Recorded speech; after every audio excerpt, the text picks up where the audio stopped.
नमस्कार मैत्रिणींनो. मला माहिती आहे की तुम्ही सुद्धा माझ्यासारखंच खूप एक्सायटेड आहात.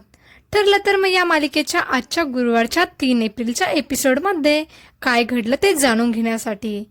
आणि आजचा एपिसोड तर खूपच भारी होता, पण थोडा लेट आला. त्यातच दामिनी देशमुखांच्या एंट्रीमुळे सगळ्याच गोष्टी चेंज झाल्या आहेत. तर चला मग आता वेळ न वाया घालवता आपण पाहूया काय घडलंय ते.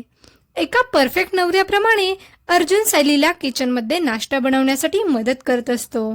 सायली पोहे बनवत असते, अर्जुन तिला कांदा कापून देतो आणि हे काम करत असताना सुद्धा तो केसबद्दलच विचार करतो आणि सायलीला प्रियाबद्दल विचारतो की मर्डर होण्या अगोदर प्रियाचं वागणं बोलणं कसं होतं. तेव्हा सायली अर्जुनला सांगते की प्रियाबद्दल चांगल्या गोष्टी आठवतच नाही, तिचा हेकटपणा आणि स्वार्थीपणाच आठवतो. तिचा संपूर्ण दिवस फक्त नट्टापट्टा करण्यातच जायचा, कारण तिला एकदा श्रीमंत मुलगा पटवून त्याच्याशी लग्न करून ऐश करायची होती. त्यामुळेच ती आधी तुमच्या मागे नंतर अश्विन भाऊजींच्या मागे लागली. अर्जुन म्हणतो, मला अजून माहिती हवी आहे. तर सायली म्हणते, चला आपण मधुभाऊंसाठी नाश्ता घेऊन जाऊन त्यांनाच विचारूया.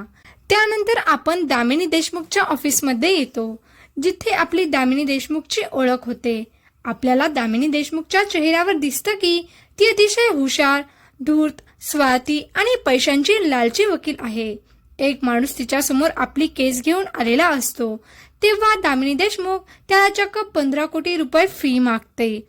हा माणूस त्यासाठी नकार देतो. तर दामिनी देशमुख म्हणते की तुम्ही 25 कोटीचा घोटाळा केलाय, तुमच्या विरुद्ध सगळे पुरावे आहेत आणि माझ्याशिवाय तुम्हाला कोणीच वाचवू शकत नाही. तुम्ही माझी 15 कोटी फी द्या, मग तुम्ही या केसमधून सही सलामत सुटाल, नाहीतर 10 वर्ष जेलमध्ये जाल. जेलमध्ये जाण्याच्या भीतीने हा माणूस दामिनीला 15 कोटीची फी द्यायला तयार होतो. त्यामुळे दामिनी त्याची केस लढण्यासाठी तयार होते. इकडे सुभेदारच्या घरी अर्जुन आणि सायली मधुभाऊंसाठी पोहे घेऊन जातात. अर्जुन मधुभाऊंना प्रियाबद्दल विचारतात, तर मधुभाऊ प्रियाचे सगळे काळे कारनामे त्यांच्या समोर उघडे करतात. आश्रमामध्ये असताना प्रिया खूप स्वार्थी वागायची, पैशासाठी हपपलेली होती असं ते सांगतात. मी एकदा तिला वाहन सामान आणायला पाठवलं, तर कमी दर्जा सामान आणून तिने वरचे पैसे स्वतःकडे ठेवले. गहू दळून आणायला सांगितले तर गहू विकून टाकले आणि गहू पडले असे सांगून पैसे लाटले. असंच आश्रमात कुणी नवीन आलेलं तिला आवडत नव्हतं. एकदा एक वृद्ध जोडपं आलं तर तिने त्यांना हाकलवून दिलं, पण विलासला मात्र ती स्वतः घेऊन आली होती. विलासला आश्रमात घेऊन येणारी प्रिया होती. हे ऐकून अर्जुनला जबरदस्त धक्का बसतो. महिपत आणि नागराज दामिनी देशमुखच्या कॅबिनमध्ये घुसतात.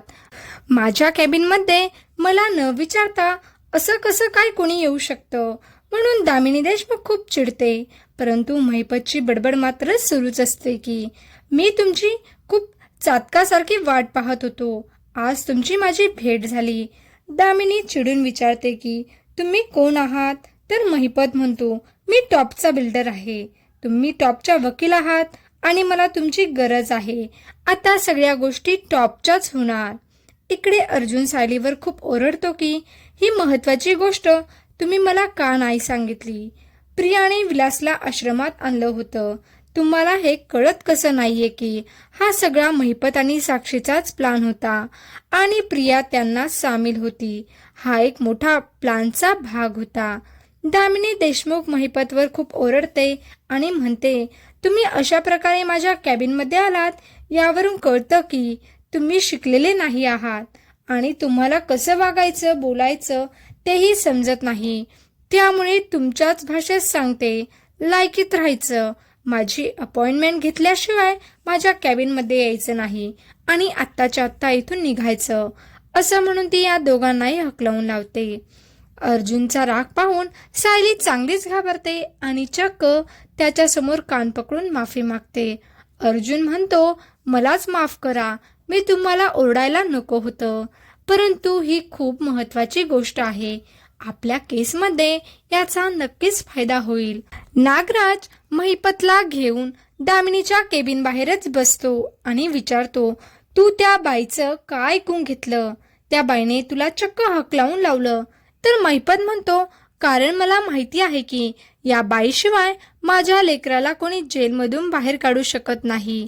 माझे हात दगडाखाली अडकलेत, म्हणून मी त्या बाईचं सगळं ऐकून घेतलं, नाहीतर मी तिच्या डोक्यात दगड घातला असता. दामिनीचा पिऊन तिला सांगतो की सकाळी तुम्ही ज्यांना कॅबिन बाहेर हकललं ते अजूनही बाहेर बसलेले आहेत. हे ऐकून दामिनीला आश्चर्य वाटतं आणि ती सांगते, त्या दोघांना बोलाव. पिऊन बाहेर येऊन महिपत आणि नागराजला आतमध्ये बोलावतो.